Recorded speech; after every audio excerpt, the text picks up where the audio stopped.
Bonjour à tous, alors aujourd'hui je vous propose une activité sur les fonctions affines. Donc le but de cette activité c'est d'apprendre comment calculer ses impôts sur le revenu. Donc déjà, avant de regarder cette vidéo, donc bien sûr il faut que tu aies déjà fait cette activité. Donc tu peux retrouver le fichier en format PDF via mon petit lien de mon site web.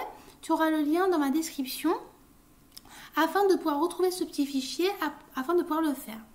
Lorsque tu l'auras fait, je t'invite donc à regarder cette vidéo afin de pouvoir voir la correction avec les explications. Donc là, on va commencer à faire la correction de cette activité. Donc bien sûr, je ferai plusieurs vidéos parce qu'il y a plusieurs parties dans cette activité. Donc comme tu peux le constater, les prérequis nécessaires pour faire cette activité, déjà c'est tout ce qui est calcul de pourcentage. Il faut savoir déterminer l'expression algébrique d'une fonction affine, de savoir déterminer le sens de variation d'une fonction affine. Donc la première partie qu'on va travailler ici, c'est sur la compréhension du modèle de calcul de l'impôt dans le cas d'une part. Donc l'objectif de cette partie est de comprendre comment le montant de l'impôt sur le revenu est calculé dans le cas d'une personne qui vit seule, sans enfant à charge. Une personne célibataire sans enfant touche un revenu annuel. L'objectif est de comprendre le calcul de ses impôts à partir de son revenu net imposable. On dispose de l'infographie ci-contre donnant les différents taux d'imposition par tranche de revenu imposable. Donc, comme tu peux le constater, ici, on nous fait, dans notre petite photo là, ils nous ont présenté que par exemple, si une personne touche un revenu annuel jusqu'à 10 225 €, et en fait, il va faire partie de la tranche numéro 1. Donc, on voit là, ici, que c'est 0%. Donc, c'est-à-dire qu'il ne va pas payer d'impôt. Par contre, si une personne touche un revenu annuel entre 10 926 € à 26 110 €, et bien là, il va faire partie de la tranche numéro 2. Pareil pour la tranche numéro 3, donc ce sera pour une personne qui sera entre 26 071 € à 74 545 €. Donc, etc. On va pas faire tous les tranches, on a à peu près compris. Donc, pour une personne qui est célibataire, dont le revenu annuel net imposable est de 30 000 €, et ben, il va devoir payer 2 921 € et 95 centimes d'euros, soit 9,74% de son revenu net imposable. Donc là, on va commencer à faire la correction de notre activité partie par partie. Donc ici, on va travailler sur la vérification du calcul pour la tranche numéro 2. On nous dit dans le cas d'un revenu net imposable de 20 225 € en 2021, le montant de l'impôt sur le revenu dont la personne devra s'acquitter s'élève à 1 100 €. À quelle tranche correspond ce revenu net imposable? Comme tu peux le constater, 20 225 € appartient à la tranche numéro 2. Pourquoi? Parce que 20 225 appartient à l'intervalle 10 926 et 26 070. Donc, il appartient bien à la tranche numéro 2. Donc, c'est ce que j'ai écrit juste ici. D'accord? Ensuite, on nous demande de nous dire si le montant de ces impôts correspond-il à 11% de ses revenus. La réponse est non. Ça ne correspond pas à son taux d'imposition. Pourquoi? Donc ici, pour répondre à cette question, tu avais deux méthodes. Donc soit la première méthode, tu faisais 1 100 € divisé par les 20 225 € et tu trouvais à peu près 0,0544, soit 5,44%. Et comme tu peux le constater, 5,44%, ce n'est pas égal à 11%. Soit tu faisais la deuxième méthode et tu aurais fait 20 225 € fois les 11%, donc 11 sur 100, et là tu trouves 2 224 € et 75 centimes. Et comme tu peux le constater, ce n'est pas égal à 1 100 €, donc il ne correspond pas à son taux d'imposition. Ensuite, la question 3, on nous dit sur quelle base sont donc calculés ces 11% pour obtenir 1 100 €. Donc, ils sont calculés à partir des revenus dans la tranche numéro 2. Parce que c'est ce qui est écrit sur la petite photo qu'ils ont mis. Donc les 11%, ça correspond à tous les revenus qui appartiennent à la tranche numéro 2. D'accord? Ensuite, la question 4, on nous dit si le montant des revenus imposables nets se trouvant dans la tranche 2 est X, comment est calculé le montant de l'impôt? Si X appartient à l'intervalle 10 226 et 26 110, parce que comme tu sais, c'est par rapport à la tranche numéro 2. Et comme tu sais, on a les 11%. Donc, pour calculer le montant de l'impôt, on fait 11% fois X, c'est-à-dire 11 centièmes fois X qui nous donne 0,11X. Bien sûr, avec X appartenant à l'intervalle 10 226 et 26 070. Donc là, on a déjà corrigé la première petite partie. Ensuite, on va travailler sur le calcul de l'impôt dans la tranche numéro 2. On a vu que pour un revenu imposable net de 20 225 € dans la tranche 2, soit 10 000 euros de plus que 10 225, le montant de l'impôt sur le revenu correspondant à 11% de 10 000 euros, soit 1 100 euros. Si on note X, le revenu imposable net en euros, compris entre 10 225 et 26 110 euros, le montant de l'impôt sur le revenu est noté f de X. Donc ici, on nous demande déjà la première question de déterminer l'expression de notre fonction f de X. Grâce à la question précédente, on peut dire que f de X est égal à 0,11X. Et bien sûr, avec X appartenant à l'intervalle 10 226 et 26 110. Pourquoi? Parce que ça appartient à la tranche numéro 2. Ensuite, on nous demande de quel type de fonction il s'agit. Comme tu peux le constater, il s'agit d'une fonction linéaire. Ensuite, on nous demande quelle allure aura sa représentation graphique. Comme tu le sais, une fonction linéaire, sa représentation graphique, c'est une droite. Donc, sa représentation graphique est une droite. Ensuite, la question 4, on nous demande de tracer la courbe représentative de la fonction f sur le graphique fourni.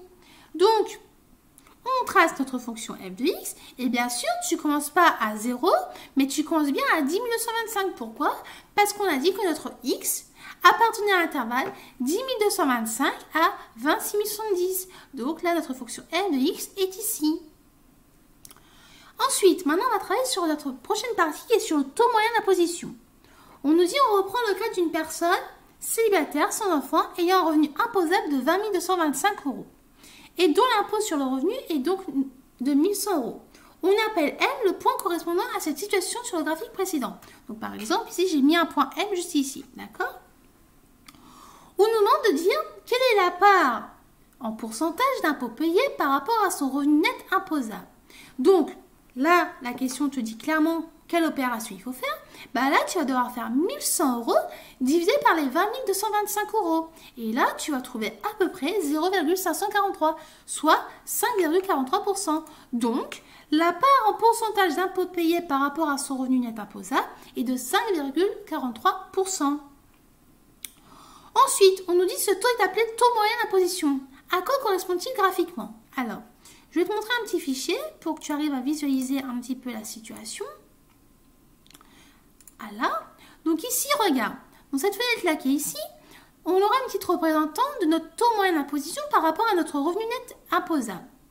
Et ici, là, on est focalisé sur la tranche numéro 2, donc tu as ton point M qui est ici, mais en fait, c'est un petit curseur. Donc si on le varie, regarde, tu vas remarquer qu'en fait, là, on obtient bien notre taux moyen d'imposition. Donc par exemple, si une personne touche un revenu net net annuel de 23 100 euros, il va payer en impôt 1 412 euros. Donc, ça veut dire que son taux moyen d'imposition est de 6%. Mais comment ça correspond à quoi graphiquement?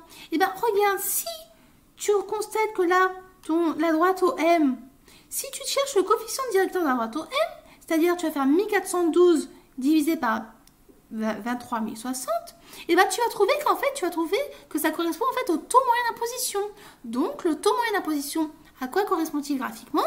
En fait, il correspond au coefficient directeur de notre droite au M. Et bien sûr, notre point M varie dans notre intervalle 10 225 et 26 110. Bien sûr, plus tard, on verra que c'est aussi la même chose pour les autres tranches. Mais donc là, dans cette partie-là, le taux moyen d'imposition correspond au coefficient directeur de la droite OM. Et c'est ce que j'ai écrit. Alors, je remets la correction. Voilà. Donc voilà, c'est ce que je viens de te dire à l'instant. Ensuite, on dit quel est le taux moyen le plus élevé pour la tranche numéro 2. Comme tu sais, le revenu le plus élevé pour la tranche 2 est de 26 070 euros. Donc d'après notre affiche qu'ils avaient mis au début de l'énoncé. Et aussi par lecture graphique, on va trouver que l'impôt sur le revenu correspondant à ce revenu, c'est 1 743 euros. Donc pour déterminer le taux moyen d'imposition, on va faire la même chose que la première question. C'est-à-dire qu'on va faire 1 743 divisé par les 26 070 euros et tu vas trouver à peu près 0,0669, soit 6,69%. Donc, le taux moyen le plus élevé pour la tranche 2 est de 6,69%. Voilà. Donc maintenant, on va travailler sur l'étude de la tranche numéro 3. Donc là, ici, on nous demande de déterminer le montant de l'impôt sur le revenu pour un revenu net imposable de 26 110. Comme tu sais, 26 110, il appartient à la tranche numéro 2. D'accord? Et on avait dit quoi tout à l'heure? Que X appartenait à l'intervalle 10 225 et 26 070. Donc là, si tu cherches à calculer le montant de ton revenu, le montant de l'impôt que tu vas devoir payer par rapport au revenu, et tu vas faire 26 070 moins les 10 225 et tout ça multiplié par les 11%. Donc en fait, tu prends le max moins le minimum. Et bien sûr, ton max, donc ça correspond à ton revenu net imposable. Et donc à la fin, tu trouves bien 1 742,95 €. Ensuite, on nous demande d'en déduire que le montant de l'impôt sur revenu pour un revenu net imposable de 36 070 €. Comme tu peux le constater, 36 070 €, ça correspond en fait à la tranche numéro 3. Donc, on va faire étape par étape. Comme tu sais, lorsque tu as un revenu qui va jusqu'à 10 225 €, tu ne payes pas d'impôt. Donc, c'est 0 €. Et bien sûr, tu fais partie de la tranche numéro 1 ici. Par contre, si tu as un revenu qui est entre 10 226 € et 26 070 €, tu appartiens à la tranche numéro 2, donc c'est-à-dire les 11%. Et donc, le montant le plus élevé, le max, c'est 1 742,95 €. Mais là, les 36 070, ils appartiennent à la tranche numéro 3. Et comme tu sais, pour la tranche numéro 3, le minimum, c'est 26 071. Donc là, nous, on cherche à voir le montant de l'impôt par rapport au revenu net imposable qu'on a. Donc, tu vas faire 36 070 moins les 26 070 et tout ça multiplié par les 30%, c'est-à-dire 0,3. Et tu as trouvé 3 000 €. Mais attention, là, une personne qui touche 36 070 € net imposable ne va pas payer 3 000 € d'impôt. Non, il va devoir payer 4 742,95 €. Pourquoi? Parce que tu vas devoir additionner le montant que tu as trouvé dans la tranche numéro 1, le montant que tu as trouvé dans la tranche numéro 2 et le montant que tu as trouvé dans la tranche numéro 3. C'est-à-dire, tu vas faire 1 742,95 plus ces 3 000, et c'est-à-dire que tu vas trouver 4 742,95 €. Ça veut dire quoi? Ça veut dire qu'une personne qui touche 36 070 € net imposable, donc c'est-à-dire son revenu net annuel, il va devoir payer au niveau des impôts 4 742,95 €. Donc, pour déterminer le taux moyen d'imposition, on va faire comme tout à l'heure, c'est-à-dire qu'on va faire 4 742,95 divisé par les 36 070. Et donc, tu vas trouver à peu près 0,1315, soit 13,15%. Donc, le taux moyen d'imposition dans cette situation est de 13,15%. Ensuite, on nous dit, on note X, le revenu imposable net en euros, compris entre 26 071 et 74 545. Le montant de l'impôt sur le revenu est noté G de X. Déterminer G de X. Comme tu sais, là, on parle de la tranche numéro 3. Et on sait quoi? Si on note X, le revenu imposable net en euros qui est compris entre 26 071 € et 74 545, G de X il va être égal à 0,3X plus ces 1 742,95 €. Pourquoi? Parce que là, on a dit que pour la tranche 3, ça correspond avec 30%. Donc, on va faire 0,3 fois X. Mais comme tu as pu le constater dans la question 2, on avait rajouté les 1 742,95 € de la tranche numéro 2. Pourquoi? Parce qu'on avait dit que le montant le plus élevé pour la tranche 2, donc l'impôt d'une personne qui devra payer le max dans la tranche 2, c'était 1 742. Donc, tu rajoutes bien les 1 742,95. Donc, G de X est égal à 0,3X plus ces 1 742,95 €.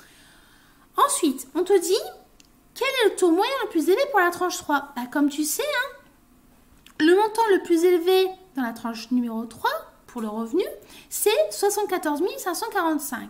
Donc, par lecture graphique, tu vas trouver que ça correspond, le montant de l'impôt qui correspond à ce revenu est de 16 285 €.